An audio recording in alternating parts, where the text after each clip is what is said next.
lot of cream. All right, what's up, y'all? Welcome to Fight Court. Happy Monday. I'm Din Thomas. That's Ryan Quinn. And I am in Vegas for completely and absolutely almost no reason at all. I came out here. You get more time to prep now. You know, you are on the commentary crew. Yeah, I mean, it honestly, it does give me some freedom of preparation. You know, I'm working this. I'm still going to work the show, and then I'm working the very first numbered card for Paramount UFC 325, and that's going to be outstanding. I'm working a desk on that, so it's a lot of prep for that. So, but Ryan, as you know, the big fight is off. Amanda Nunes, Kayla Harrison is off. Yeah. Came out this week. Kayla Harrison had to withdraw from the fight because of a neck injury that she got surgery on, and had to pull out of the fight. Initial thoughts? I was upset. I was upset. I do, whenever I hear the neck, well, any kind of injury, but whenever I hear the neck, I do get concerned. I can only imagine how upset you guys are. Yeah, I was really looking forward to this one more so than any other fight on the card. And, you know, you and I are both emotionally attached on both ends with this. So, like, but, you know, like I said, it had to have been for a really good reason. And I did speak with people in her camp, and apparently she was losing feeling in her fingers. Like it's pretty serious. And uh it's really unfortunate. You know, I can only imagine.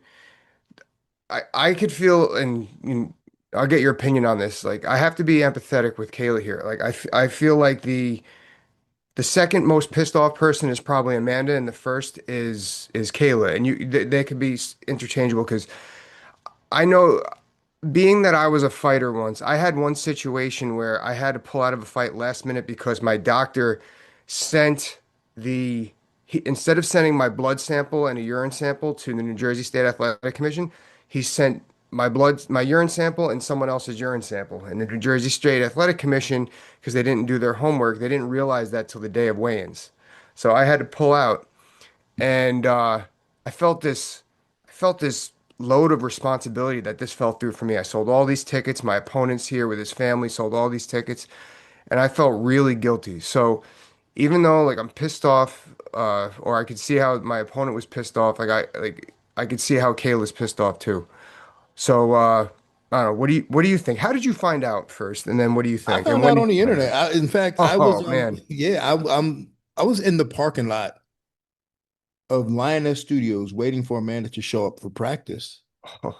And I'm in the parking lot and I'm just like waiting for her to show up, and I scrolling through, and then I see it, and it was like 3 minutes ago.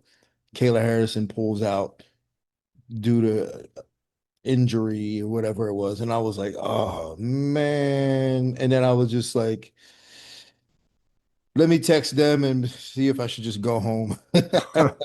No, but I stuck around and still trained with Priscilla Cachoeira. She still has a fight coming up. You know how it is, man. The Yep. show goes on, the ball keeps rolling. We rebound from these things. But Amanda's was really upset because, and I get what you're saying about Kayla, and I understand it too, because there's a lot to unpack here with that. But just initially, um, her having to pull out. But the thing for Amanda is like now Kayla still has the belt. Yeah. Fair. You Yeah. know what I, I'm I don't. saying? Yeah. Like hmm that's the thing. Like Kayla still has the belt. hmm And Amanda was looking at this twofold. She was looking at this like not only did I have to prepare for this, and all that preparation now has to be put on hold, but she was also preparing her life for after she won the belt. Right. Like she was planning on going to Brazil and having a parade and all this other stuff. You know what I'm saying? So like uh all that has to be put on hold. So she was really upset about that. So, and she put a lot into this camp. Like we've been like training for 3 months. We've been training for Yeah. 3 months for this. And she brought her kids out, her family out, and they're here for a couple of weeks, and sparring partners and all that stuff. So it was a lot put into it. And I get that. Like now, we can deal with that. But again, like just the idea that Kayla still has the belt though. You know what I'm Yeah. saying? And that's really why Amanda came back. Like she didn't come back because she was like, you know what? I got this urge to get into the mix and fight these girls. Like she came back to fight Kayla and get her belt back. Right. And she was robbed of that opportunity. But on the flip side, now I will say this though, I do feel for Kayla because, and no one's really talking about this because we're trying to be as optimistic as possible, but situations like this are sometimes can be like career ending. I was gonna bring that up. Do you Yeah. think that this is a wrap? Like, Yeah. uh, Like no one wants to admit that. Like, no, we don't want to say that out loud. yeah. You got to think about that. We're talking about a female fighter in her mid 30s who really struggles and has to, I don't want to say struggle, but I'll say has to really put a lot of time into her fight career and her fitness to make weight and show up and be as great as she has been. And now with a neck injury, that can't be easy. No, no. And she's got a lot of miles on her body from Yeah, all the judo.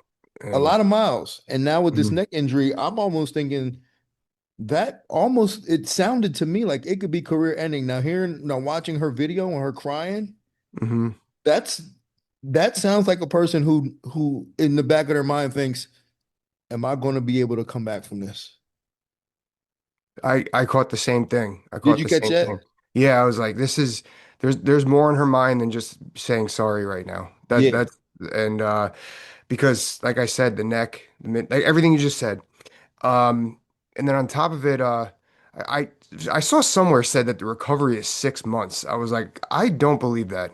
I don't believe that one bit. Maybe 6 months before you could start working out.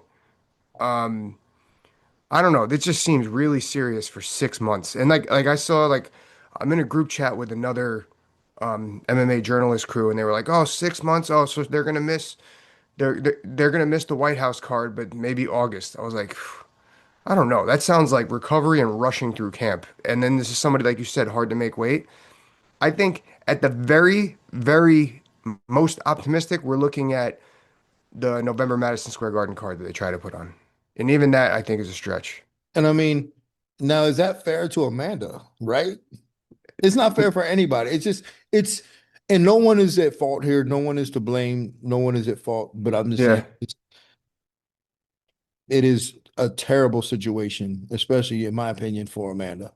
I think that the best option, and even then, like I wouldn't like it, is if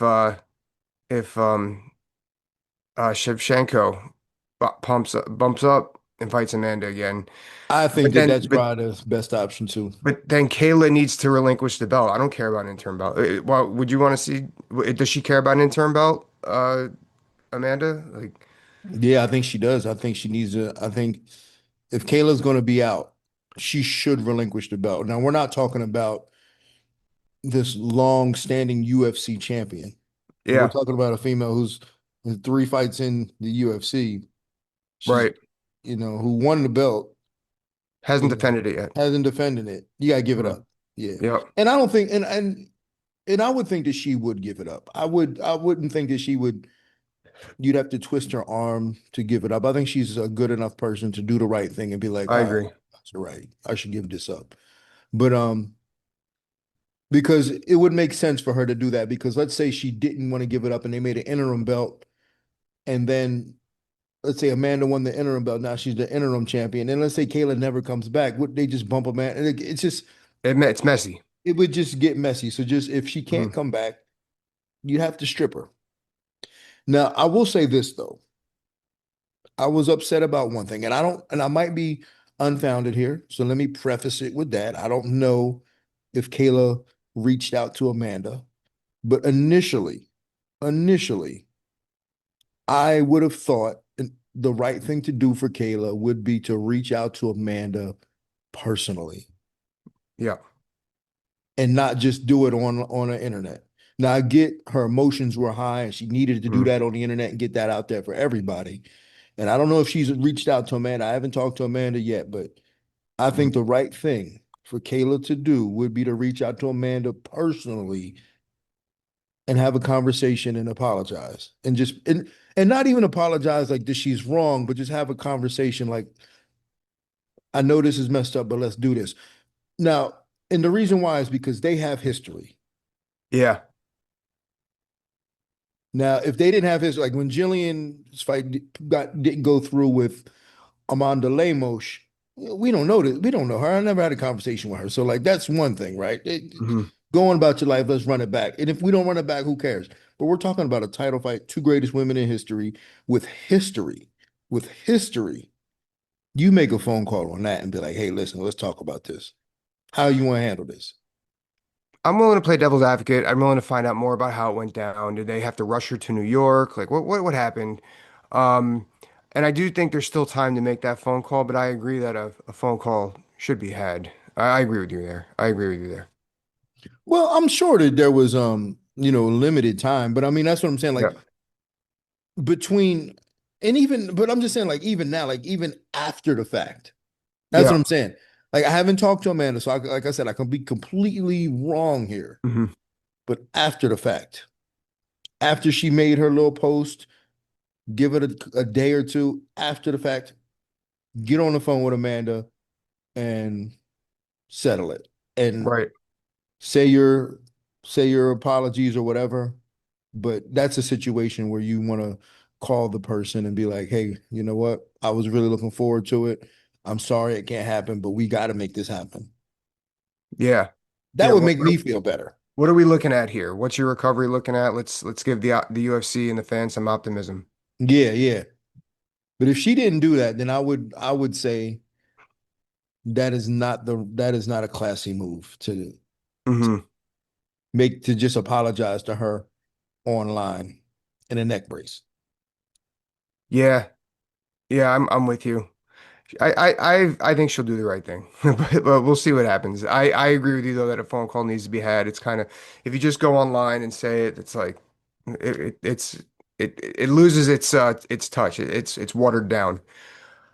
Anything else on that? No, I think we pretty much covered that, man. I Yeah, really wanted to just get that out there. I think that I'm hoping that Kayla made the phone call. yeah. We'll see. Yeah, that would be the right Um, thing to do. all right, but we got fights next week. We talked about the fight. We won't have next week. So real quick though, I'm thinking. When the UFC was on NBC, you guys got the cool jackets. Is Paramount doing anything special, anything little that's like, oh, that's a nice touch? Can you that you could think of other than just seeing Paramount Plus or anything like that? Um, I don't know. Well, I mean, things are changed. There are some differences for sure.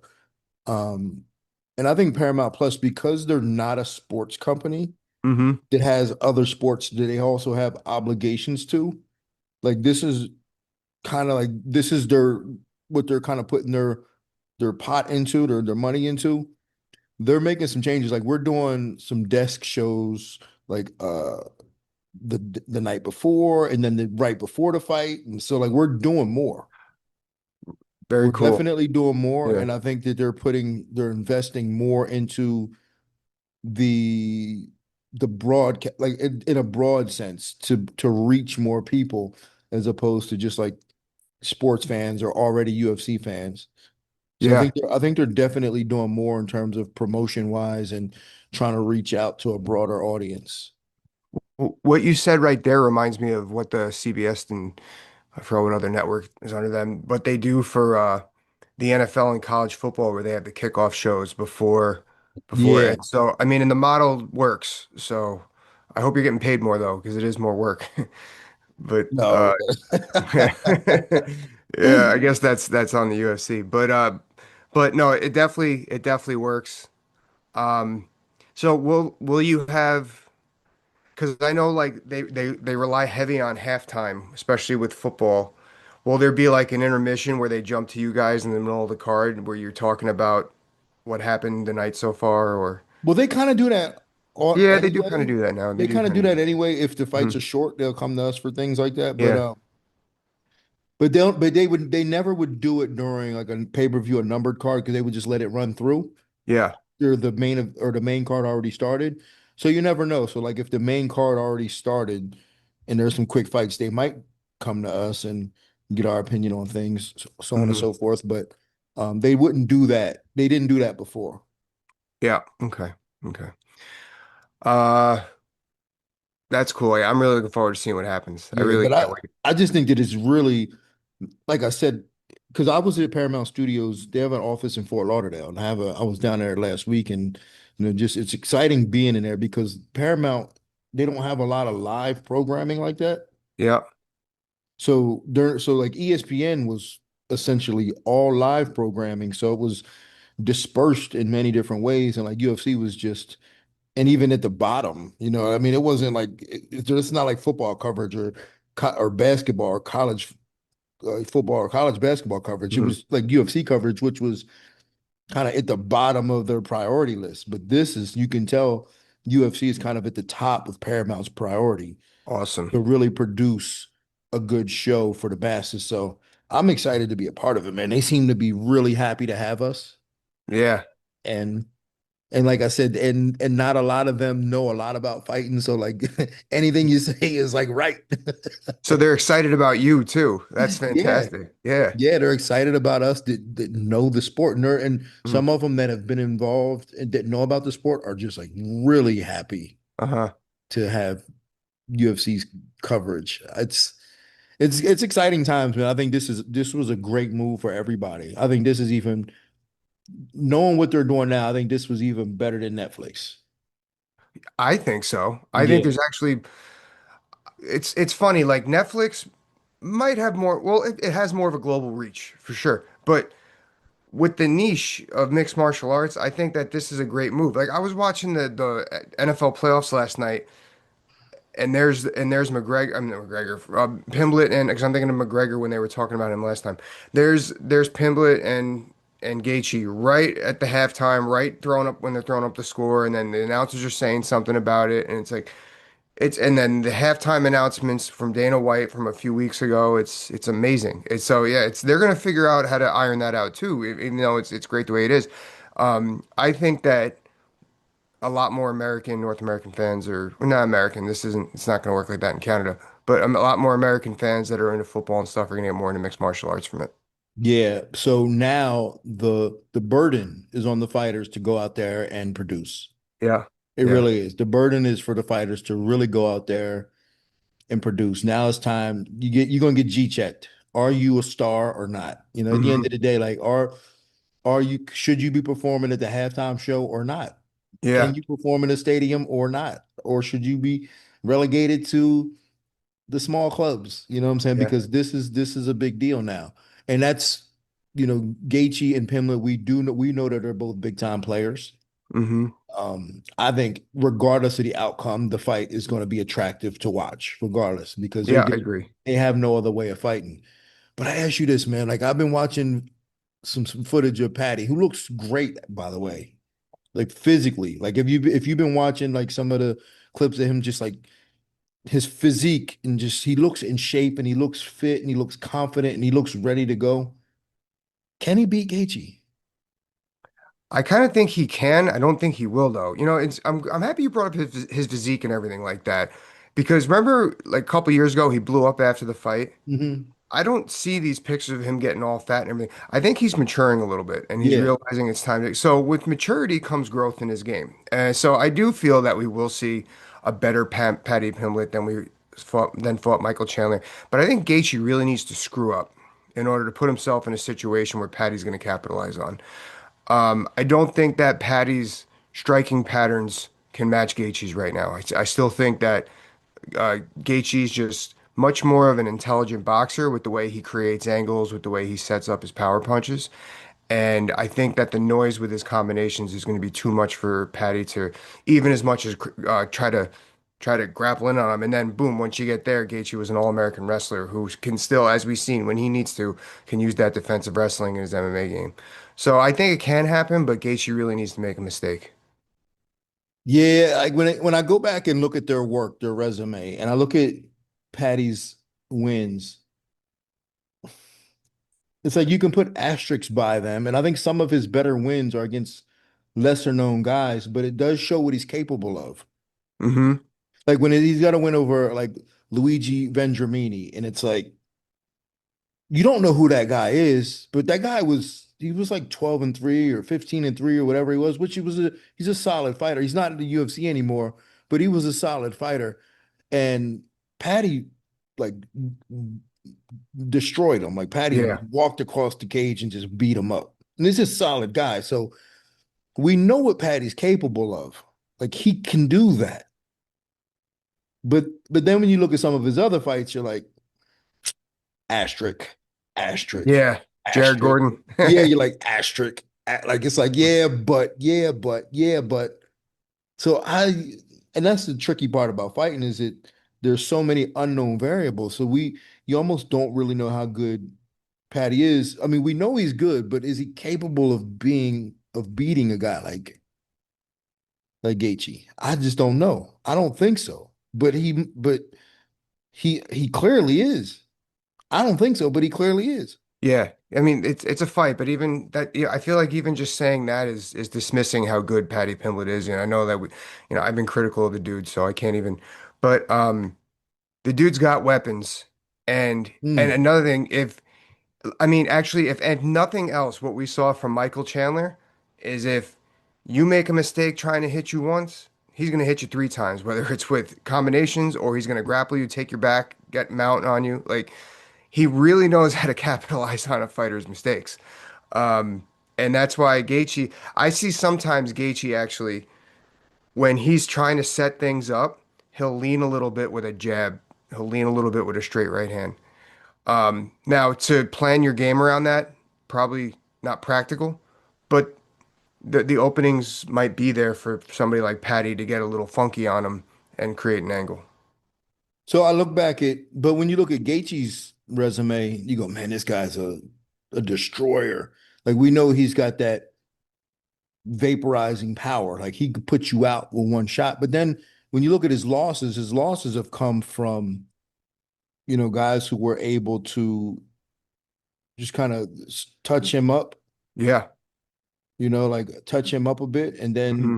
then get him down. Like it's weird to think that like you can kind of break him almost because he seems unbreakable, but if you can touch him up, like if you can outbox him, because he hasn't been like the greatest pure boxer. He's not that. So like if you can outbox him, you can get him to make mistakes and then you can Yeah. beat him. Absolutely. Who's his last loss? It wasn't Dustin. Has he lost since Dustin? Um, Oliveira. Yes. Yeah.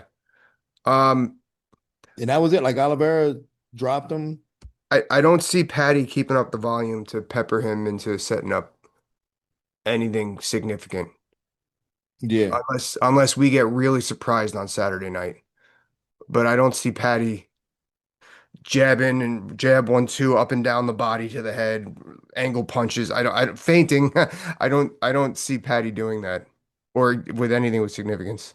And that was how you beat Gaethje, in my Yeah. opinion. Like you had to be able to outbox him, like technically outbox him. When you saw Eddie Alvarez was able to do it, Dustin Poirier was able to do it when he beat him, and Oliveira was able to catch him. Like if you can outbox him, you have a chance to beat him. I don't think Patty can outbox him. Yeah, I don't think so either. I don't think so either. I just the only thing I could see is if somehow they're against the cage and a scramble happens where Patty takes his back. I that's the only thing I could see happening. Just stay disciplined and Gaethje wins 6 days out of 7. Part of me, for the sake of and the integrity of jujitsu, I could Hmm. like if Patty wins, I hope he submits him. If Patty wins, I hope it's by submission. I don't I want to think see that's him. how it happens. Yeah, I hope it's by submission because then it'll be kind of sweet justice for jujitsu and the fact that Justin Gaethje refused to train it because he didn't like it. It would be sweet justice Yeah. for jujitsu to lose the title shot because you didn't train jujitsu Hmm. because you didn't like it. Yeah. I told you. Yeah. You got this far, but not far Put the enough. gi on, pal. Yeah, put the gi on. Put the gi on. Um, Outside of that, Sean O'Malley, Song Yadong. Yeah.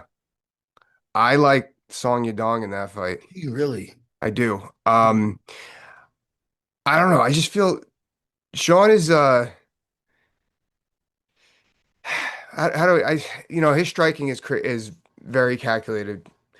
But Song is like, I don't know. I was really hot on him coming into to last year. And I don't think he really fell off. He didn't take off like I thought he was going to. I thought he was going to develop a lot more. But I just feel that he has a good amount of pressure where he could put it on Sean. And I just feel like in Sean's interviews and stuff lately, like I'm totally cool with this metamorphosis he went through, but he just seems real vulnerable, like almost not confident in himself. Like I fell off hard. Like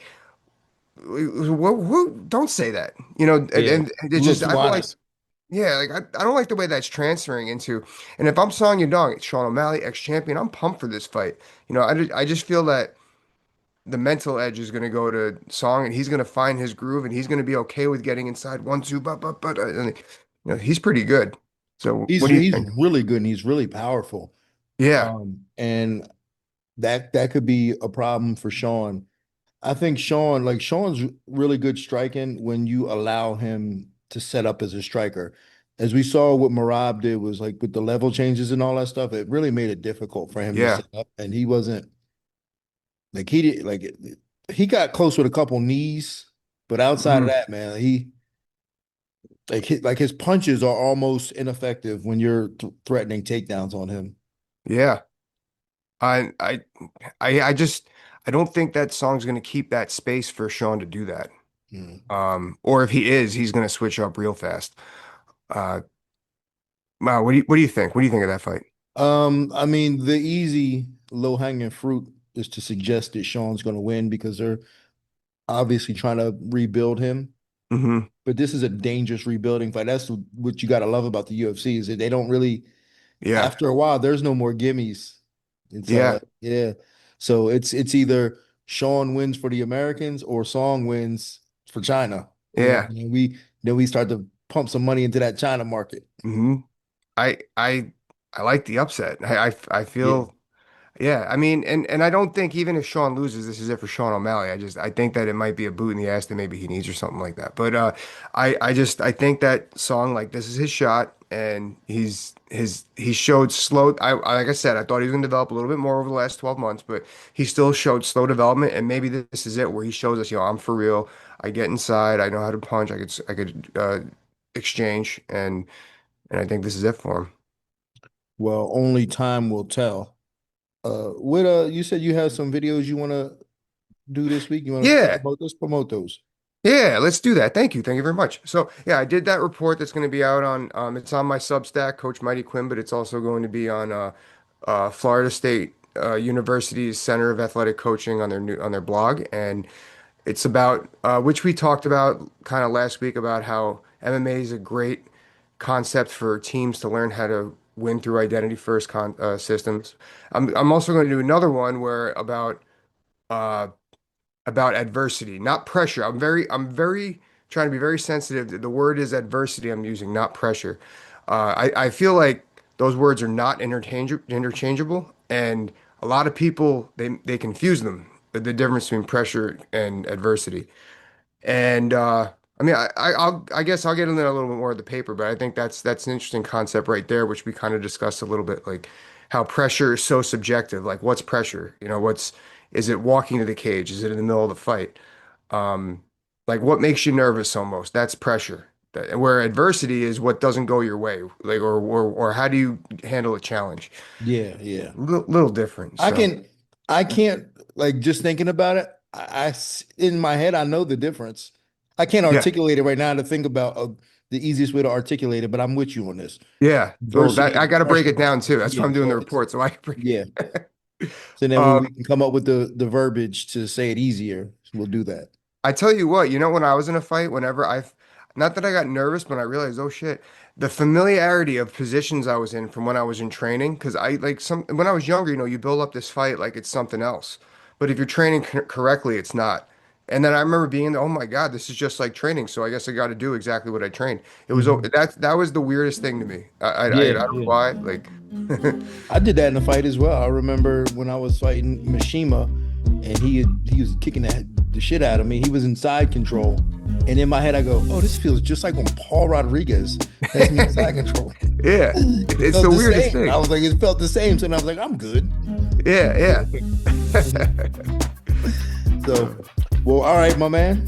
Let's reconvene next week. But look out for those videos that Ryan's going to put out later this week. So make sure you guys look out for them. So if you enjoyed the show, make sure you hit like, share, and subscribe. We appreciate you guys. We'll be back next week. On that note, this court is adjourned.